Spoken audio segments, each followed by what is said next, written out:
All right, everyone, welcome back to the Storyteller Shelf podcast. It is April and our theme is magical worlds. So we are focusing on fantasy, sci-fi, and all the irresistible worlds of adventure that steal your heart and transport you into stories beyond their pages. Today with me, I have a very special guest speaker, our co-host and co-founder, Theresa Maria Villarreal. By now, you know a bit about Theresa already, but we are going to take a dive with her today to learn more about her as an author and get inspired by the world building of her series, Adventures in Oculus. Hey everyone. I'm so excited to be here. Of course, obviously I co-host the Storyteller Show podcast, but I'm excited because this is my realm, which is fantasy. This is what I have as my series. It's a middle grade series. It's focusing on the imagination for the reader, getting into different worlds and learning a little bit about yourself in the process. So I'm happy to talk to you guys all about this. This is my realm. Yeah, Teresa's excited to be here, even though she's always here. So, but she's extra excited today. Yeah. Guys, can't you feel it, everyone? This is me. So, yes. All right, Theresa, let's just dig right into it. So, can you tell us a little more about yourself and what inspired you to write the Adventures in Oculus series? Okay, sure. So, I am obviously Theresa Villarreal. I live in Houston, Texas. So, shout out to everyone that's from Texas. Writing has always been a big part of my life. And even, in fact, in my family, we've all had those extra special people that love writing and being creative. And so for me, the Adventures in Oculus came from a love of creating stories and curiosity and imagination for kids, right? And the inspiration came from being a homeschooling mom and also engaging readers and helping them to dive into that world of storytelling and sharing the love of storytelling. I would say I like the idea of adventures for kids, because that's the only way to embrace creativity. It goes back to being a critical thinker and going from one world to new worlds. So, yes. So for our listeners who might not be familiar, could you give a brief overview of your story and its main characters? Sure. Adventures in Oculus is a 7-part portal fantasy. And it starts off where Dominic, a 13-year-old boy, brave and kind, stumbles onto a magical realm called Oculus. And he finds himself in the middle of a world on the brink of despair. That's in the first book. And his kindness and sharp intellect help create that awesome weapon at helping him to stand up to greedy villains and power-hungry puppet masters, creating that epic battle for free will. And you'll see him growing and going against all the challenges, but still keeping that innocence and kindness and intellect throughout the series. That never changes. So it's magic, adventure, and resilience for the reader. They'll see all of those aspects. What was the spark that led you to creating a portal fantasy book? And do you remember a specific moment when the idea first took shape for you? So this is going to sound, I don't know, odd or fun. I always have like these vivid dreams. I don't know if anyone else has that, where like your dreams feel like you're right there in the midst of it all, like if you're in the story. So I had a dream where my character, which was actually me, but I saw it in the sense of little boy, and he's facing against a witch in this grand hallway that's marble floors and all white. And so it was so vivid and so magical. I was like, I've got to write this. This is something that I need to figure out how I'm going to do it, how I'm going to create the story, how I'm going to create the characters. But regardless, I was like, okay, this is something that it's almost like there was a calling to go and start writing the story based on that one dream. It was like a catalyst in creating the ability to write this story for me. So when I woke up, I was thinking, this feels like it's a big deal. I need to start writing this book. This is important. Like, I always like those old stories from, when you're a kid and you're reading the story like the Brothers Grimm or something like that, where you have the very defined hero, he's a protagonist, and then you have the antagonist, and they're facing each other. And then it started from that, and then it helped me to create an outline to making a series. And I love how you had this idea first come to you in a dream. I am the same way. I have vivid dreams all the time, and I get so much inspiration from it comes from yourself, right? A lot of people don't give credit. They're like, oh no, it came to me in a dream, there's my brain making things up. But yes, it was your brain. You had the idea. It was waiting there for you, and you just picked up on it. That's so cool, Theresa. So let me ask you, how do you think a portal fantasy enhances the sense of adventure for young readers in your book series? So for me, it's all started from when I was a kid. My mom would always read stories that had a hero and a villain a lot of times. And one of the series that really was very defining for me was The Chronicles of Narnia. And that, of course, has a portal fantasy where the main characters, starts off with a character, Lucy, right? She's going through the wardrobe, and it's a metaphor for adventure. She's going to go on an adventure, right? I've always been inspired based on my own childhood, how I like to read books. And I imagine that hasn't changed for any reader. We all want to have an adventure in the coziness of our own house with a cup of tea and a blanket.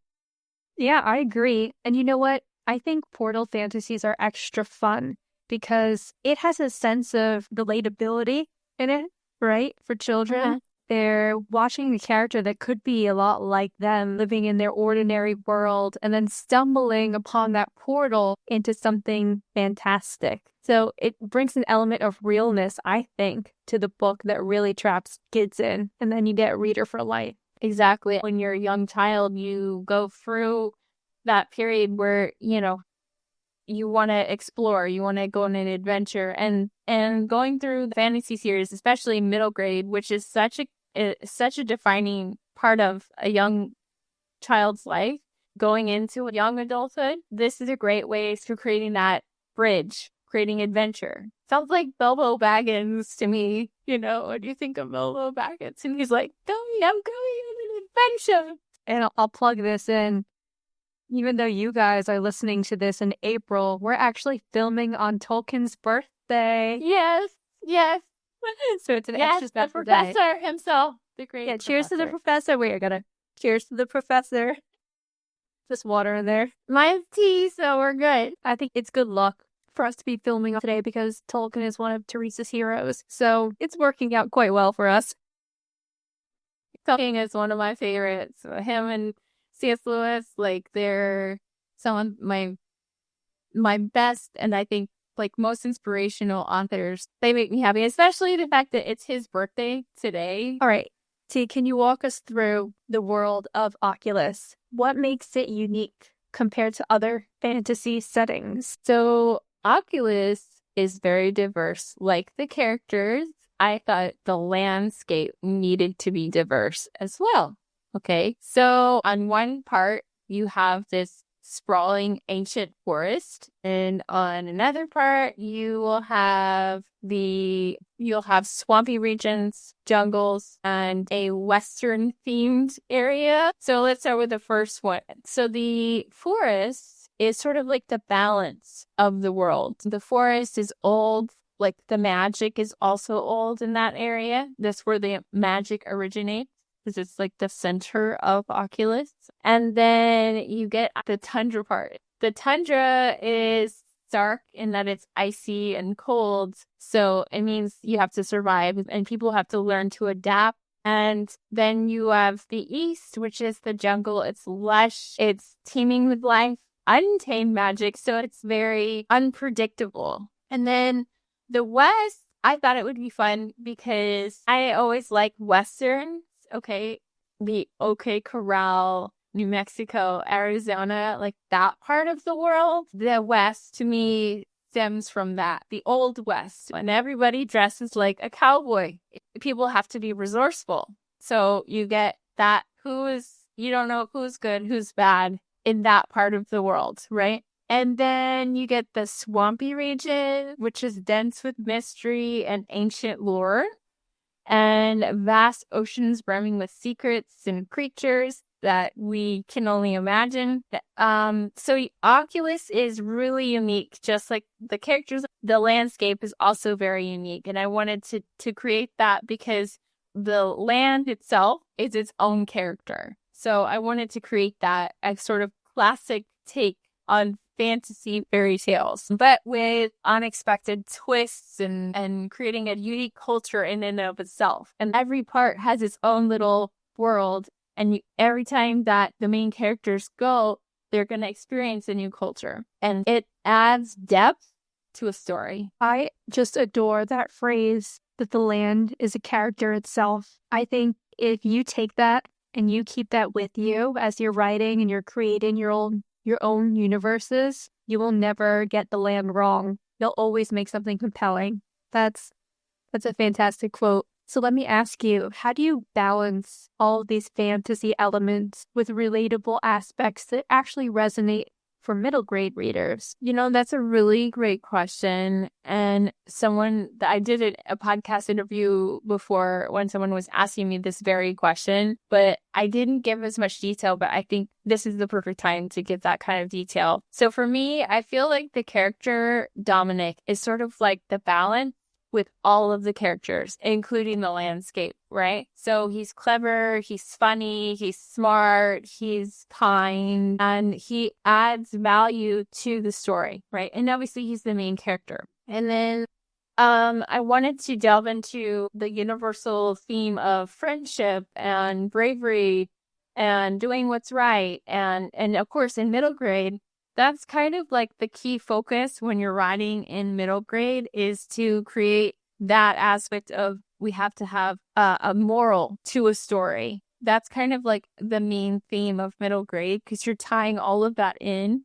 from what a young child to a young adult is going to learn. I wanted to create that, and fantasy allows creative license, so to speak, when you think about it, in that you are creating fantastical worlds, but you're using also everything that everyone already knows in creating the moral sense in a story, right? So you're going to problem solve, there's teamwork, doing what's right, and that it is a reminder that even in the worlds of magic, that these are all true to creating a good hero to a story, right? And then blending those elements and hoping to create a story that excites the reader, and also I think excites the author, because if you, the author, don't know that you're happy and excited to share all this, then how is the reader going to like it too? That's a really good point you brought up, Theresa. Just briefly, was that you mentioned the age bracket that middle grade covers, which we've spoken about. It's a particularly fascinating age bracket because it does contain our young adults in it. So I find when you're crafting for these middle grade readers, you have to be extra careful in the sense that the plot and the land that you're creating and you're making inspiring, it has to have some sense of logic to it, I suppose you would say, right? Because they're a bit mature. At least compared to picture book readers, they're more mature. And they're looking for those small intricacies. So let me bring you back to talking a little bit more about the land in Oculus itself. What's one feature or one location that you're particularly proud of creating in Oculus? Okay, this is an exciting question because no one has actually asked me this, especially because in the second book, there is a part that this took months to create, by the way.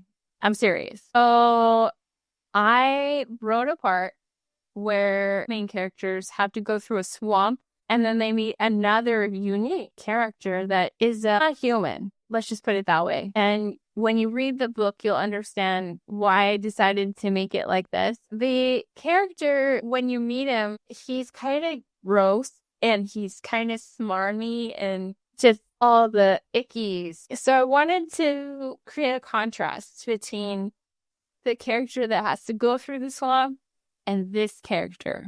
He's disgusting. But if you saw him, you'd be like, ugh, gross. What is this thing? Ew. And here's why I was excited to write this.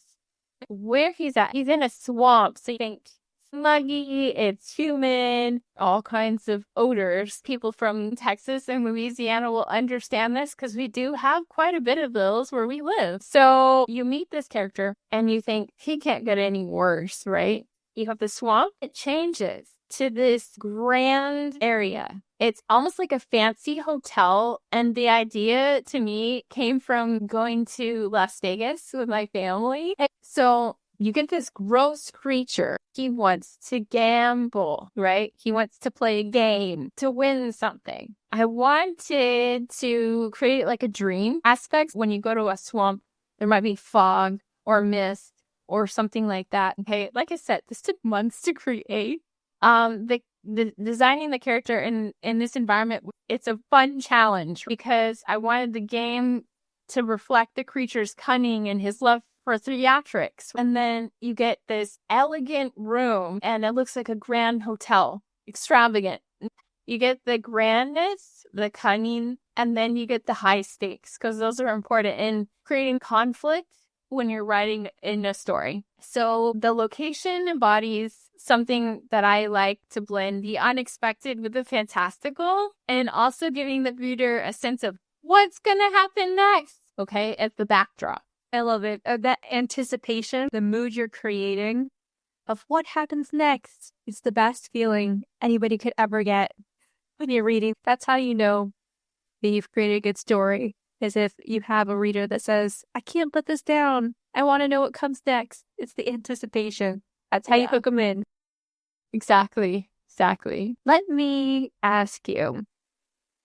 You touched on this a little bit already, but kids really love those details that they can immerse themselves in when they're reading. So what role do sensory descriptions or cultural elements play in bringing Oculus to life? Okay, so actually that's a really good question. The idea of tactile, the sensory, right? Kids need to have that experience. It's because when you're writing they're not young children, right? Like it's not like a picture book. This is middle grade, totally different. But you still want to have that element of sensory because it's bringing the landscape and the characters to life. You need to have that tactile sense. So it makes the readers feel like they're in the story themselves. Kids love feeling like they're stepping into the story and focusing on a vivid picture. So it creates that vivid picture. So sensory in a story is probably one of the most important things besides really creating the character of the story, right? So for example, in book 1, I talk about where Dominic and his friends, they go through the tundra and the aspect of the crunch, crunch, crunch of the snow. And then it starts to get hard. So the landscape starts to change. So I wanted to show it where the scene changes, but I didn't want to make it to where it would happen so fast. I want it to happen gradually. So having a sensory aspect helps to sort of transition when you're going throughout the story. It could be smells. It could be the feeling of something. It could be hearing something. So that's really important when you're creating, especially a fantasy story, because you want to be able to do it as quickly as possible. And then the other one was, again, in book 1, they approach a forest. The snow gives away to a harder frost-covered ground, and then it shifts. And so the temperature changes. And I even mentioned that he doesn't want to wear his jacket anymore. So he kind of like ties it around his waist. It goes back to the land in and of itself is the character in the story. And I would also say this is actually one of my favorite things, like where the forest is like the English countryside and you have the towering trees and babbling brooks and sunlight, and it kind of shows, well, Oculus is not such a bad place. It's dark in book 1, the uniqueness to the character of the land that helps to transition the story. Another aspect is Barnabas, who is the Yeti. He comes from the tundra land. And why does he wear glasses? Why does he carry a staff? Oh, well, he must be a wizard. The sensory, where it's what you see as well. Don't forget, you have like the 5 senses. Seeing Barnabas, who's wearing glasses, he seems very soft-spoken. The characters bring light to the story. So Dominic, he also is unique in that he has a signature look, and it goes back to my own son. He always had like a signature look when he was younger. And so I like the idea of my character Dominic wearing a red sweater. He wears jeans and he wears high-top shoes, and it also creates that idea of the land and the characters are also unique. The best fantasy worlds are often tied to compelling characters. Theresa, how do your characters shape or interact with the world of Oculus? It goes back to, again, who the characters are. You have the characters are like Merlin. Merlin he's not an old wizened wizard, right? Like we always think of when we're thinking, let's say, for example, Disney, we can all relate to the King Arthur story, like the old wizened beard man, and he's got like the top hat. I didn't want to do that. I just thought that was ridiculous. So I thought they're not just people in my stories. The characters have their own uniqueness that kind of add to the story. So Merlin is this crazy-haired, wild man, but he doesn't look old, and he's always wearing blue. So they all have their distinct coloring of like how they're dressing and how they're acting. And he likes lots of cups of tea. He has like his home is like disorganized, and he always thinks that he knows everything, that he's right about everything, and he can't ever admit that he's wrong, even when he is, because he's a wizard. Right? So I kind of put that in book one. And I like the idea where the character is not what you would expect. Kind of like when you meet people, don't judge a book by its cover. Barnabas is probably one of my favorite people because he's got glasses, he's got a staff, he's very wise, and he balances out Dominic. He's like the landscape that's icy. It seems like he's gonna, who is this creature, right? But he's kind and he's wise, and he balances out Merlin in the sense, because Merlin is one extreme, but then you get Barnabas who's, okay, let's think about this. How are we gonna do this? Let's take our time. So it's kind of how I did him. I just want to point out for our listeners, you might hear Theresa talk a lot about who her characters are and think, what does that have to do with world building? It has everything to do with world building because in and of itself, character development is universe building. So even the personality that you create, everything, the persona, how they look, the small details about your character, how they act, how they play out their part is how they shape and interact the worlds that you create. By the way, I'm really here for Merlin as the crunchy, hippie, living in the woods, homesteading chemist. Yes, and the fact that he doesn't look like an old wizened wizard. Yeah, I didn't get over that when you're thinking of Merlin, a lot of people only think of the old wizard, right? I was like, well, wouldn't it make more sense if he looks young and he kind of acts young-ish? You got to put those new spins on old characters to keep modern kids engaged. That's how you create lifelong characters. If not, they're going to fade over time. I mean, look at all the ways that we've adapted Sherlock Holmes over the years. That's just one example. But Theresa, how do you ensure that your plot remains adventurous while still giving readers time to explore all these tiny intricacies of the world that you've created? It's important to, again, create that balance with the characters. And you were talking about world building. It's something that I try to focus on in my writing, where the reader feel like they're in a thrill for the journey. And in these moments, they pause and they take beauty, mystery, and danger in the world. They handle tying the world building directly into the plot, right? Because again, plot is so important in fantasy. Well, obviously, it's for any story. Doesn't matter what. But I think specifically, especially in fantasy world, we can all agree that the plot is important, and that goes with the world building. The characters need to be really well thought out.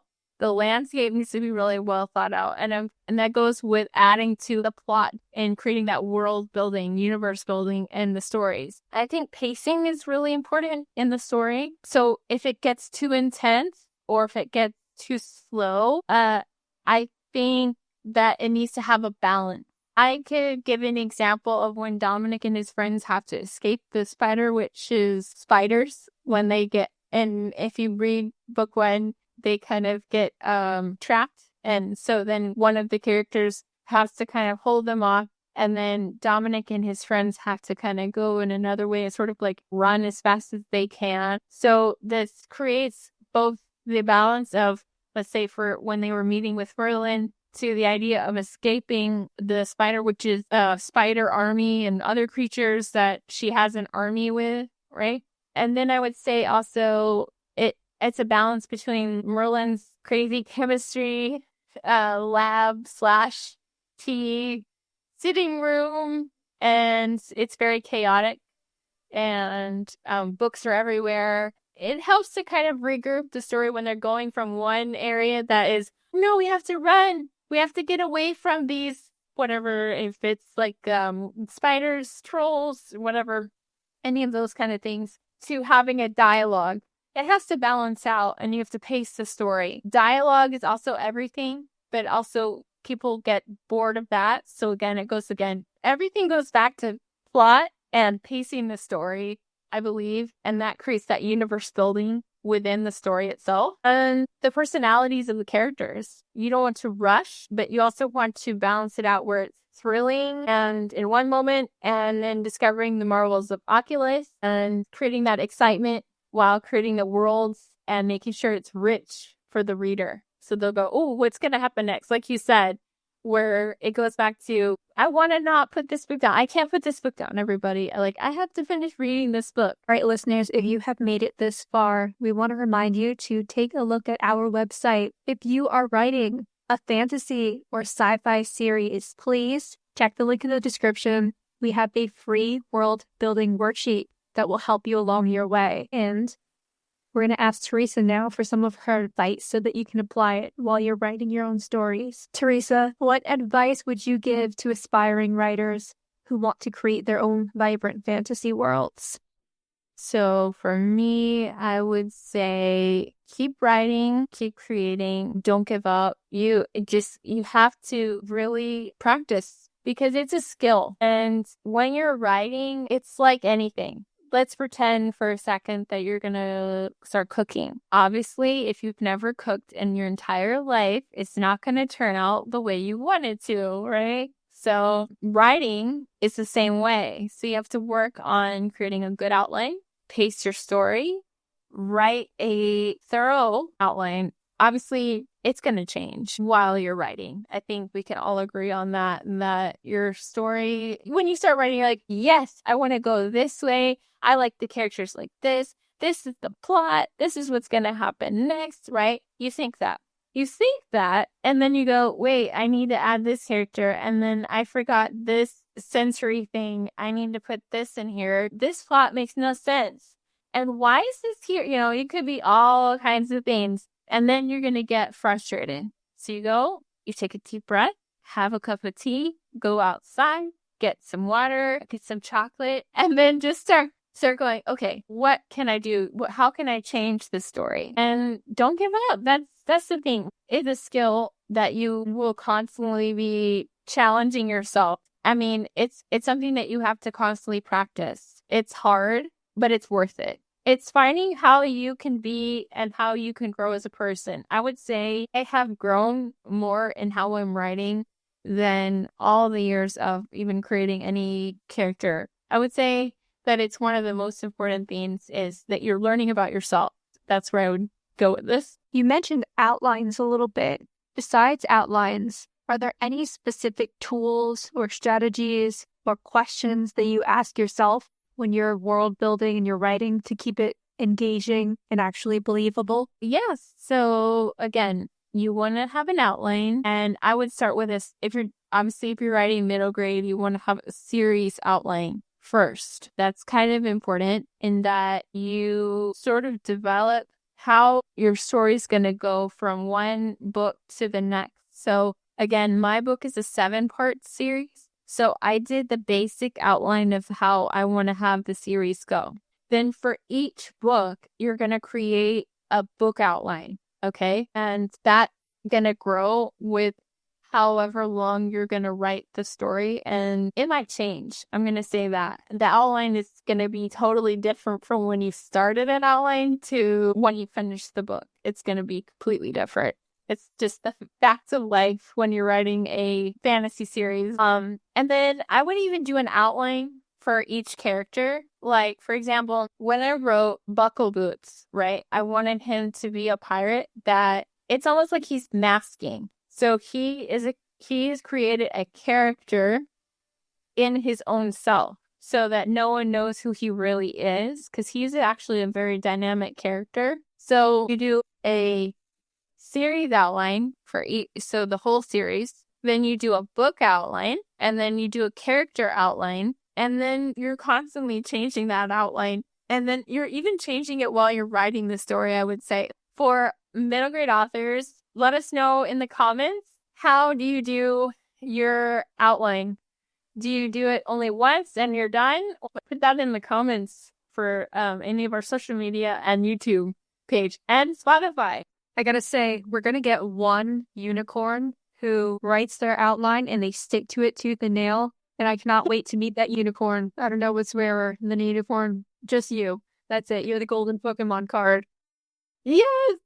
We're allowed to catch them all. Theresa, are there any behind the scenes moments from creating Adventures in Oculus that you want to share? Were you ever blowing your nose, completely not writing, and you think, plot twist, that just came to my mind. Gotta add that in now. That's a really good question. Okay. Now you got me sidetracked because I'm just imagining that in my head. I have different binders and notebooks. I don't know who else has like their notebook. They have multiple notebooks while they're writing, and then they might go back and change. And I even do this thing where I don't know if anyone else does this, because my handwriting is so bad. It looks like chicken scratch. Okay, so sometimes I will go onto the computer and just start taking what I have, writing, and I'm like, wait, what did I say here? This makes no sense.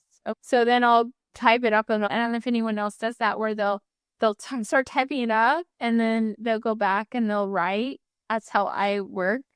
And then I guess I've had those moments where I might be washing dishes and I go, you know what? That would make a good character for this. I think even today, my husband actually said Penny Miser for the character name. And I'm like, okay, I'm keeping that. That's awesome. You know, so it could be like I'm driving the car, I'm washing dishes, I'm in the parking lot to pick up my groceries, or going on a walk, and I just might pop in my head, and then I gotta go write. Yeah, ideas come to us in the most unexpected vehicles. So if you're paying attention to the world around you, you're inevitably, as a creator, going to pick something up that you feel inspired by and you will write about. All right, we are almost at our last question. Theresa, you're hanging in there. You're a real sport. Are there any exciting developments or new projects in the works for Adventures in Oculus? Yeah. So right now I'm working on book 3 outline. I am about to release book 2 at the end of February for pre-orders, and it will be released for hardback, paperback, ebook in March for this book 2. And then I am still in the process of working on book 3 and brainstorming and outlining and redoing things, how I want a character, where I want the plot to go and flow. So obviously one of the villains, he's a constant in the story. So I have to make sure he's included in book 3. So I'm having a little trouble with that one right now. So I have to get that going. So I'm writing always.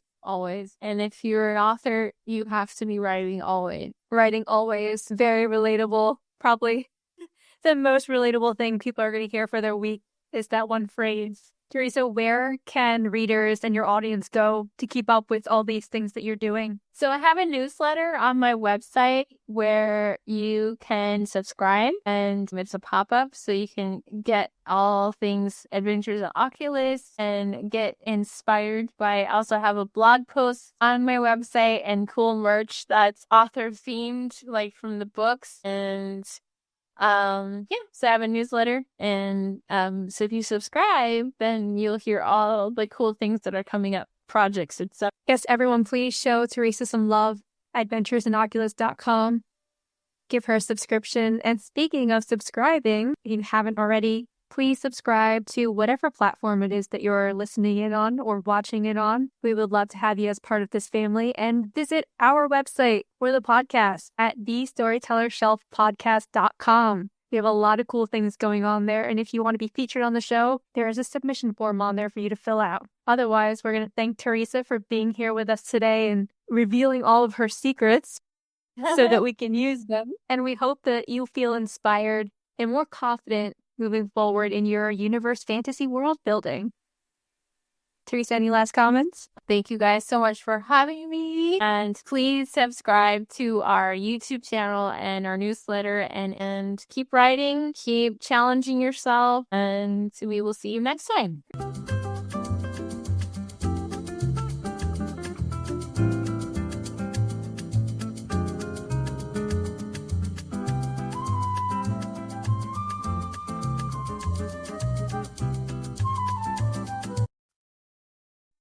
Also, a quick shout out to our sponsor, Harney & Sons Fine Tea LLC.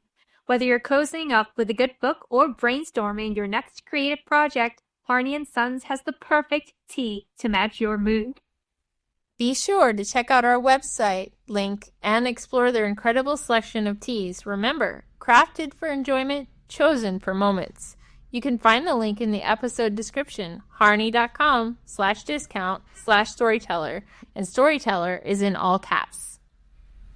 Until next time, guys.